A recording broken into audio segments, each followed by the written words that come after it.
We will throw the highlights your way as we promise to double up on all the fun. We won't give you the runaround, however, we will serve you up all the best stuff. Speed kills, and Kai's a winner, so let's get pumped up. Sports Night is next.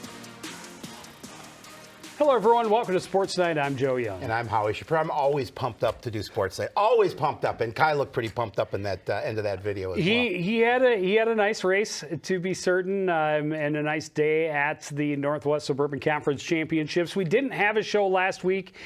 We still don't have a ton of highlights to go through tonight, but we do have a lot of results to go over as we have 2 weeks worth of sports to talk about. We're going to start with the softball team as they wrapped up the regular season and have moved right into the section tournament. The last week of the regular season included a 14-3 beatdown at the hands of Maple Grove Crimson. Would have certainly liked to have had a little bit better outing against the Crimson, but that's a team that's I believe they were state champions just last year. Yes. So that's a pretty good ball club. And again, 7-11, not too bad for a team that did not win until the section tournament last year. Then on, was it the 15th? So yeah, the very next day they got their 8th win of the year, beating Osseo by a 4-2 score. Chloe Christie was 2 for 4, had a double, a stolen base, scored twice. Ryan Mellum had a home run, drove in a couple RBI for Layla Meyer as well. Meyer Ruddy was 1 for 3 at the plate, and she was the winner in the circle, going 4 innings and giving up just 1 hit with no runs, 2 walks, 2 strikeouts. Well, with that finish, the Cardinals earned the 6th seed for the section tournament, which meant a very short trip to Blaine for round number 1. Bengals bested the Cardinals 7-2 in the regular season, and they rolled into the playoffs hot, winners in 8 of their previous 10. The Cardinals would be hard-pressed to slow them down or to keep pace if they hope to stay on the winner's side of the bracket. Bengals weren't about to make it easy, and they come out swinging. Marin Amon with a leadoff home run to start things for the home team in the bottom of the first inning. Turned out to be all they would need, but they got plenty of support. Pitcher Emmy Sylvia Cochran helping her own cause in the third. Another solo shot puts Blaine up 2-0. Sylvia Cochran was the story of the ball game, to be certain. She completely baffled the Cardinals, allowing just 1 hit in 5 innings with 10 strikeouts and 0 walks. And if that wasn't enough, she also went 3 for 4 from the plate with 7 RBI. She crushes this one, a no-doubt grand slam to walk it off in the bottom of the 5th. Blaine trots into the next round with a 13-0 win. The Cardinals fall into the elimination bracket. Well, the Cardinals are at Sand Creek on Saturday morning, and from here on out, it would be do or die. The first challenge to the Duluth East Greyhounds, a team the Cardinals beat 17-7 a month earlier. Both teams were shut out in the first round, and the Greyhounds wasted no time getting on the board against the Cards. This one's hammered to the base of the wall and left. Duluth East leads 3-1 after 1. That's all the offense they produced, and the Cardinals keep coming. Ryan Mellum with a solid single into left in the third. Chloe Christie scoring to even the game at 3. They really blow it open in the 4th. Ava Kellis with a little bloop over the shortstop into short right field. Gavoya will get home and give the Cardinals the lead. They're going to add 4 more in the 4th. Ryan Mellum with a blast to the base off the fence and left again. Christie will score again. All of a sudden, it's 8-3 in favor of Coon Rapids. Was more than enough for Sophia Ball. She silenced the Greyhounds after the first inning. Beauty of a breaking pitch right there to strike out to the end at the top of the 5th. Boy, what a nice pitch that was. We're going to move to the bottom half. Cardinals, well, they're going to pile it on. Maya Ruddy finds the hole in the left side of the infield. That will play Bella Fowler from third. Then some sloppy play allows Ruddy to hustle over into scoring position. Next batter coming up is Callie Powell. She gets it off the end of the bat, but the slow roller is enough. She beats it out. Gavoya scores to make it 10-3. They're going to add 2 more in the 6th, but can't walk it off. No problem for Ball. She, with another stellar inning, earns in relief, the win in relief. The Cardinals keep hope alive with a 12-3 win. Yeah, they were right back at it against the 4th-seeded Anoka Tornadoes, and they win against the Tornadoes. First win over Anoka since 2012, so a dozen years since they had beaten them, and it comes at a big time in the playoffs. Ends the Tornadoes season. 9-7 is the final in favor of the Cardinals. Chloe Christie, 3 for 3 with a double and stolen base and 3 runs scored. Ryan Mellum, yeah, she had an okay day. 2 for 3, couple of home runs, 5 RBI. Nothing spectacular.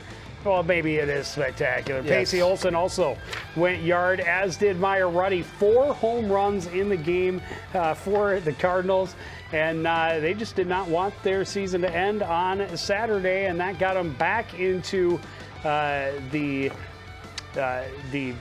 I guess it's the elimination bracket semifinal, because they're playing Blaine right now as we sit on the desk. The winner will face Andover, and then the winner of that game will take on Forest Lake in the championship, and of course they would have to beat the Rangers twice, as the Rangers are the last team left undefeated. But a good run, and again, this is a team didn't have a single win in the regular season last year. 8 wins this year. Certainly have shown the power. They're going to be hit hard by graduation, especially those 3 graduating seniors who are already committed to play college ball have been a big part of this year's squad. Huge part. But then you count the 2 wins in the playoffs now, so they're 10 wins on the season. That's an impressive feat for somebody who only won 1 game a year ago. Absolutely. And, we're hoping that next week we can talk about them knocking off the Blaine Bengals, the Andover Huskies, and the Forest Lake Rangers twice. Let's do it. And getting all the way to the state tournament. I mean, why not? Why not?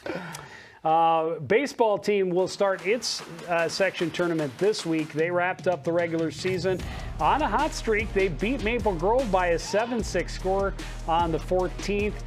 Zach Novak was 2 for 4, scored a run. Tommy Dutton 1 for 3 with a double, a walk, 4 RBI and a run scored.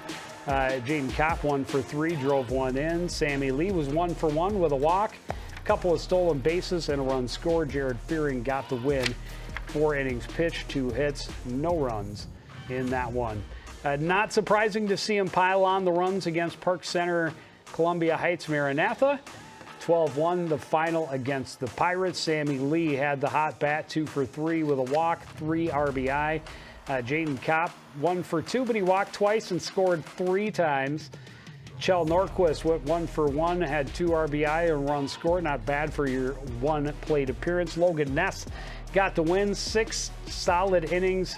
Gave up just 1 run on 4 hits, had 3 strikeouts and 2 walks. Well, the Cardinals closed out the regular season with a pair of home games Wednesday and Thursday last week. It started with senior night under the lights at Wintercrest, hosting the Wildcats from Chisago Lakes. And they celebrated their 9 seniors by chalking up their 3rd straight win. Jared Fearing was impressive on the mound from the very start. He fanned the side in the top of the 1st, and he never slowed down. Fearing threw a 2-hit shutout with just 1 walk and 11 strikeouts. When the Wildcats did put the ball in play, the Cardinals' defense was sharp. Sammy Lee to Logan Ness to Tommy Dutton, a double play to end the 2nd inning. No score in this one until the bottom of the 4th. Logan Ness coming up with this 2-out hammer job. 1 hops the fence and left. Jaden Kopp will score easily from 2nd. Turns out to be a game-winning RBI for Ness, and he got a little dance to celebrate. Cardinals added the lead in the 6th, 2 in scoring position with nobody out. Sammy Lee rolls it right back through the box. Kopp and Zach Novak will score. Cardinals with a little bit of insurance, and they get a little more before the inning is over. Bases loaded for Tommy Dutton, and he sends a flare into short right. Lee scores easily. Price Kieran is coming in as well. A 4-run inning gave the Cardinals and Fearing some room for error, but Fearing didn't need it. The 7th was Fearing's most stressful inning, but he still finishes with a swinging strike 3. 5-0 final. Cardinals score 3 straight wins for the first time this season. And how about make it 4 in a row? I like it. To finish the season, because on Wednesday last week they were at home against Duluth East. They beat the Greyhounds by a 5-4 score. 11-8 their record as they wrap up the regular season. Tommy Dutton went 2 for 3 with a double, a stolen base, couple of runs scored. Jaden Kopp 2 for 2, drove in a couple. Zach Novak also had a couple of RBI. He is 1 for 3 with a double and a run scored. Jared Fearing 1 for 3, and Jacob Maddock getting the win on the hill, going 4 innings, giving up 2 hits, no runs, 4 strikeouts. And they actually had another game in the middle of that against, who was it, Rochester Marshall maybe? Or Mayo. Mayo. Duluth is Marshall. Yep. But Rochester Mayo, and they were up 7-3 in that one when it was rained out on Monday last week. So a possibility for them really to close out with 5 straight wins, and all of them where they were putting up big numbers. It helped them secure the number 2 seed in the section tournament. They will host Anoka on Wednesday in round number 1. Win or lose, they will be back at their own ballpark on Thursday. They're hoping in the winner side of the bracket, but being a number 2 seed, they're going to host 2 games Wednesday, Thursday this week. We will be there on Thursday. Which is, I'll tell you what, they closed out the season really well, Joe. And, earlier in the season, when we did the opening game against Centennial, and I did say I thought they'd win 12 games. Didn't say it on record, but I said it to you and I. We were talking about it, and I was just a game away. However, their hitting really during the middle of that season was suffering, and I know what Coach Mossy said. Our pitching's playing well. Our defense is playing okay, but at times they struggled. But we need to hit the ball. They've been hitting the ball well lately. Yep, and they need that to continue. It's always good to get hot at the right time. Well, now is the best time, obviously, at the end. And as the number 2 seed, they go in with a good chance to run the table in the section tournament. It would be fantastic to see, and we will ride that wave as long as we are allowed to do so. But it will start against Anoka, and then on Thursday, they will hopefully be seeing the winner of the other game. I think it's Blaine and Centennial. Yep. So I hope they'll see the winner of that contest rather than the loser. Either way, they'll be at home, and we will have that game for you on Thursday. Tennis season has come to an end. The last we spoke, they were headed into the section tournament. They got the number 6 seed, and they opened with a 7-0 sweep over the 11th seeded Park Center Pirates. Not a huge surprise. Great to see it, as convincing as it was. You look at it, straight sets all down the line. The closest match was first doubles, where DeGroat and Hirsamaki won 6-0, 6-4. Nobody else gave up more than 2 games in the entire contest. So that was fantastic. Unfortunately, in the next round, they went up against the Maple Grove Crimson, and they did actually straight set losses all down the lineup. But a lot of those are closer than they were the first time they faced Maple Grove, which was like the first game of the season or first match of the season. So it's great to see they were showing progress throughout the year, and gives them a good kind of measuring stick from the beginning to the end, how far they had come against a really good Maple Grove team. Maple Grove is always, year in and year out, tennis-wise, they produce a pretty good squad. And, again, go down 7-0. You would have liked to have got some points in that one, but... And I'm sure over in Maple Grove, they're still lamenting. They're like, well, why do we have to be in the same section as Wayzata? Yeah, exactly. Well, Wayzata's pretty good. You do. Well, a week after their season ended, a half a dozen Cardinals head into the individual section tournament. Half of them are seniors. The other half, they show promise for the future of the program. All of them were critical to this year's success, and now an opportunity for them to take the court for themselves. And they were familiar courts. The Bob Pivot courts hosting round 1 of the Section 5 AA brackets.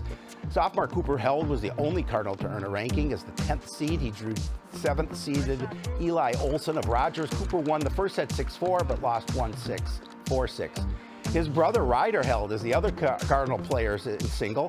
He opened the tournament with a solid 6-0, 6-0 win over Nigel Dialsing of Park Center. Unfortunately, he ran into the eventual champion in the next round to end the season. Similar story for the doubles team. Duo Blake DeGroat and Nikolai Hirsamaki win round 1 against Osseo 6-2, 3-6, 6-4, but lose round 2 to Maple Grove in straight sets.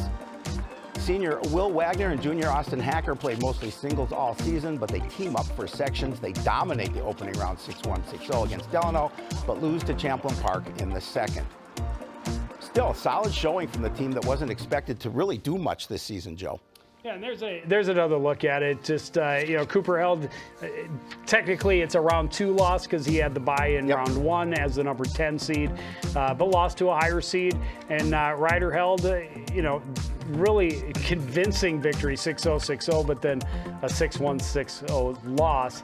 And kind of the same story on the doubles. DeGroat and Hirsamaki winning in 3 sets against Stasio, but losing in straight sets, 0-6, 1-6 to Maple Grove. And then Wagner and Hacker, again, 6-1, 6-0 win. 1-6, 1-6 loss against Champlain Park. And you look at it, Hirsamaki is a junior. He might actually only be a sophomore as well. Austin Hacker, I know, is a junior, and then Cooper Held is a sophomore. So those guys really, and they had such a great season. We came into the season, they had, 18 wins last year, but they lost 6 of their 10 varsity players. They thought, well, we'll see what we can do. We hope for the best. Well, they came out, and I think the most impressive thing about it, not only did they win 15 matches this year, but they did it by winning all the close matches. They didn't lose a 4-3 match until right at the end. I think they ended up like 3-1 or 4-1 in matches decided in a 4-3 fashion, and that is a huge tell of a team that is staying in it, competing to the very end, and those wins make a huge difference at the end. Well, this squad just is a testament to what kind of athletes, what kind of tennis players they have. To lose the talent, as you talked about, from the last year's team on an 18-win team, come back and after losing all that talent and win 15 games the next season, or 15 matches, that's impressive. Yeah, well, we'll see if they can keep that kind of trend we'll keep our going. Fingers crossed for that. Because they're going to lose some very key pieces again this year, but we'll get into the reviews here in a couple of weeks. Still focusing on those Cardinal athletes still in competition, and this is the week the track and field team builds towards all season long with the section championships Wednesday and Thursday in Forest Lake. Last week, Cardinals were in Elk River for the conference championships. No surprise, Cardinals captured a fair amount of hardware, including crowning 5 Northwest Suburban champs. Beautiful afternoon for the big event and some great showings for both Cardinals teams. Nibel Jock has had an outstanding season. Continuing the Cardinals' dominance in the hurdles, Jock won the 100-meter event in 15.30 seconds. She finished second in the 300-meter hurdles. Kaijon Cummings-Coleman has had an outstanding career for the Cardinals in multiple sports. He's looking to close it out strong. He's Northwest Suburban champion in both the 100 and 200-meter dashes. That's the 100-meter win in 10.93 seconds. He's also part of a relay championship. Cardinals 4x2 sets the pace at the conference meet. Jerry Freeman starts. Joseph Hauge hands to Lance Hill at the midway point. And C squared is going to close it out. The win in 1 minute, 27.99 seconds. And they love those conference championships, but they want to do even stronger this week coming up in the section championships. There you see it. Kai winning both the 100 and 200-meter dashes. The 4x2 relay team finished in first place. We talked about it. The 4x1 went to state last year. They, I believe, finished third in the conference, but the 4x2 is a first-place finisher. I'm missing one. I got to dig now. I thought there was one Talk other. amongst yourselves. I'll give you a topic. Yeah, Dennis was the winner in the shot put. We did not have that up there. He won first place in the shot put with a distance of 56 foot, quarter inch. Then the 4x200 meter relay champion, Jerry Freeman, was second in the 400. Pole vault, Logan Barker finished sixth. Aloysius Neapan finished seventh in the long jump. Aduga and Neapan finished 8th and 9th in the triple jump. And Russ was 9th in the high jump, going 5 foot 10 inches. On the girls' side, they finished in 12th. Nibel Jock, as we mentioned, first place in the 100-meter hurdles, third place in the 300-meter hurdles. Ruby Demmer was 9th place in the 2-mile run. Arrington was 15th in the 300-meter hurdles. Royal was 16th in the 100-meter dash. And there you see Williams in the 200-meter at 17th, Wilbur in 17th of the high jump. So a lot of high teens, but the Nibel jockey, we knew from the very start that she would be one to watch, kind of carrying that mantle forward. Kennedy Martinson was such an outstanding hurdler for the last 3 seasons going to state. They're hoping that Nibel Jock can follow in her footsteps quite literally and get to state in at least one, if not both, of the hurdle events. And that will depend on how she finishes this week. And then you got Kai's got a good chance to go to state, I think. Jerry Freeman's got a good chance in the 400. I hope that Al makes it in one of his jumps.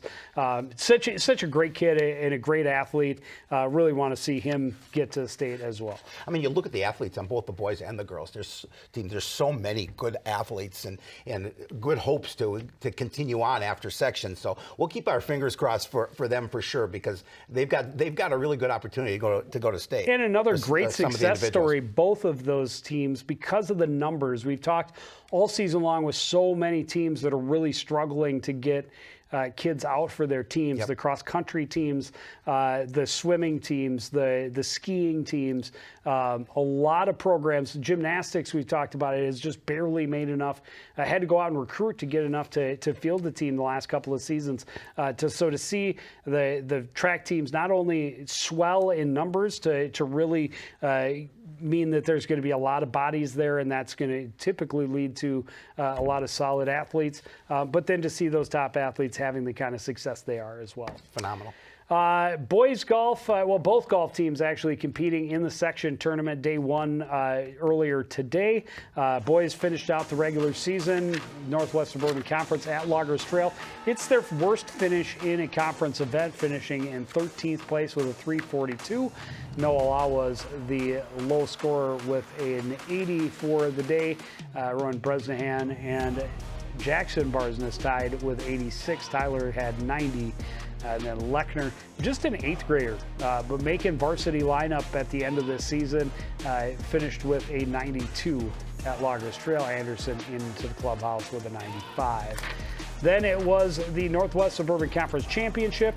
They move up to 11th position, but this is, again, another one where they're like 3 strokes out of like 8th or 7th place, because there were that many teams tied just ahead of them. So they were so close to really being in the mix in the middle of the conference rather than toward the bottom. Noah Law, a fantastic round. He finished 1 over par. That was 7th place tie. I think there were 3 or 4 guys tied with 73. There, all of the golfers ahead of him, the 6 ahead of him, all finished below par.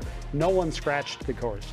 You had a couple of guys finish at 2 under, 1 or 2 guys finished at 1 under, but nobody finished at par. And then Noah Law and a handful of others finished 1 over, and that is a fantastic round of golf, by the way, if you can finish 1 over par. Oscar Berg not too far off with an 80. That's what DeVries shot as well.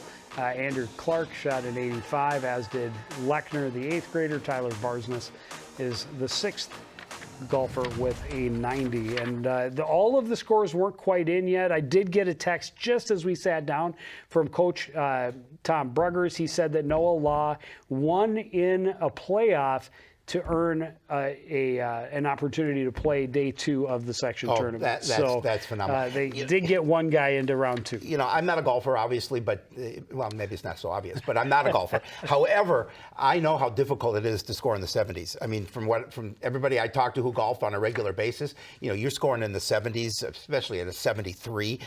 That's a phenomenal round, and my hat's off to all those guys. Whether you shot a 70 or an 85, it's difficult. Well, yeah, and we talk about it every year. It's so hard because the season is so short, and golf is an incredibly difficult sport to improve. So you really, over the 5-6 weeks of the high school season, you're not going to see dramatic improvement.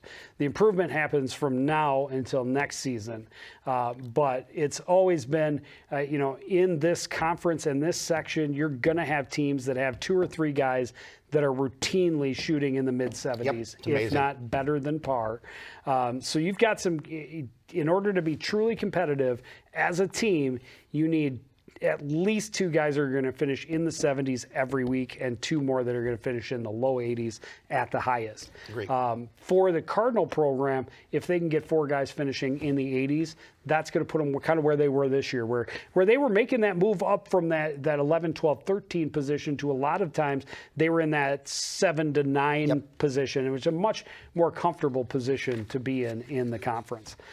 Girls golf team finished its regular season with 3 tournament events, starting with the Andover Invite at Bunker on the 14th.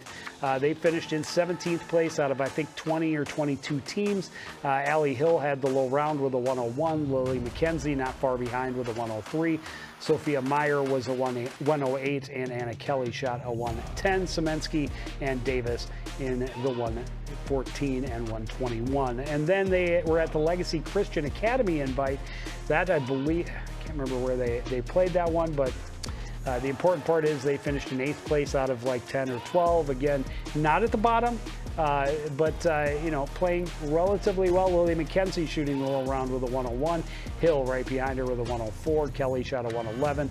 Semensky was a 115. 117s for Meyer and Abels.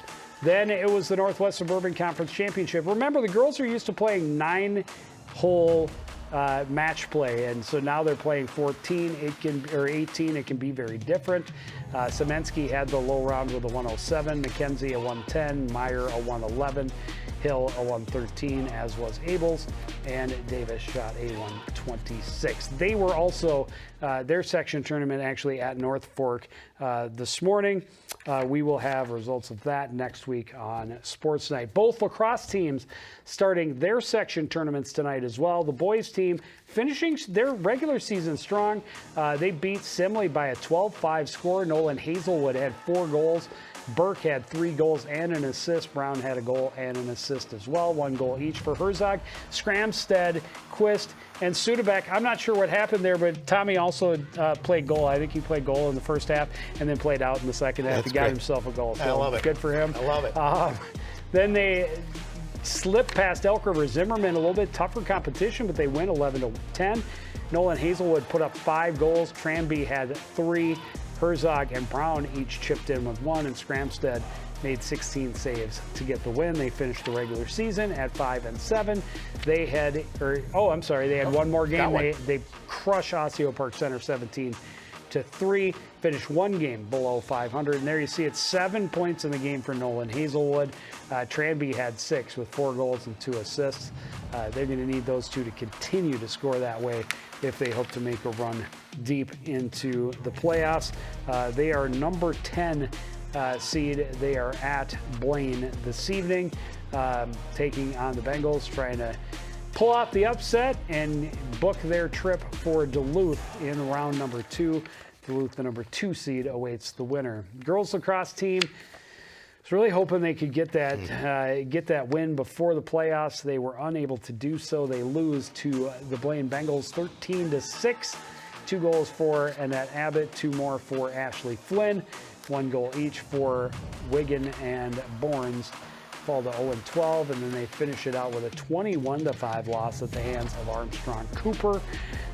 Not the way they wanted to finish things at 0-13, more than 2 years since their last win, and chances are minimal that they would be able to get past a tough 5th-seeded Centennial team.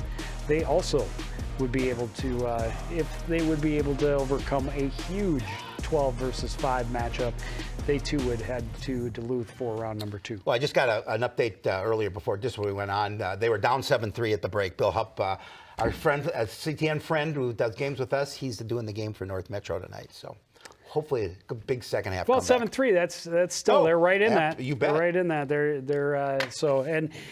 Win, lose, or draw in year one under Paige Fossland, the offense has certainly come alive a little bit more.